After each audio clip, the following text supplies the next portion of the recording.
Patuloy din ang pamamahagi ng ayuda sa mga rice retailers na apektado ng rice cap sa iba't ibang probinsya, gaya sa Iligan City kung saan lubos-lubos din ang kanilang pasasalamat sa pamahalaan.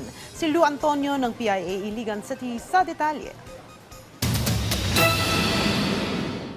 Nakatanggap ng tig 15,000 pesos na subsidy ang 7 micro-rice retailers sa Iligan City mula sa Sustainable Livelihood Program Economic Relief Subsidy ng Department of Social Welfare and Development na ayuda para sa mga naapektuhang rice retailers.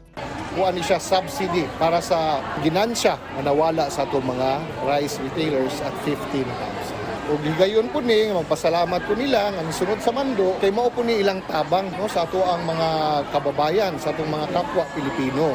I'm so happy nga nagadawat ko subsidy from DSWD sa atong presidente nga si Bongbong Marcos nga grabing action yun niya pagkaybalo nga taas na kay ang presyo sa bugas. Pasalamat yun ko og dako ma'am nga kani makatabang ni sa among pagkaalkansi. Ayon naman kay Trade and Industry Department Lanao del Norte, alam na mismo ng mga rice retailers ang parusa sa hindi pagsunod sa EO 39. Mandatory man gyud siya, so ipatuman yun. Kung dili sila mutuman, nasayod na ang mga retailers kung unsay sanction in the long run kung dili gyud siya mutuman. Samantala, isinabay na rin ang Diskwento Rice Caravan kung saan nakabili ang mga residente ng Iligan City ng murang bigas mula sa National Food Authority at Soda Enterprises Incorporated. Pinangunahan ng caravan ng DTI sa pakikipagtulungan sa Local Price Coordinating Council ng Iligan City at Office of the City Councilor Attorney Marlene Yang. Lu Antonio ng PIA Iligan City, Lanao del Norte para sa Bayan.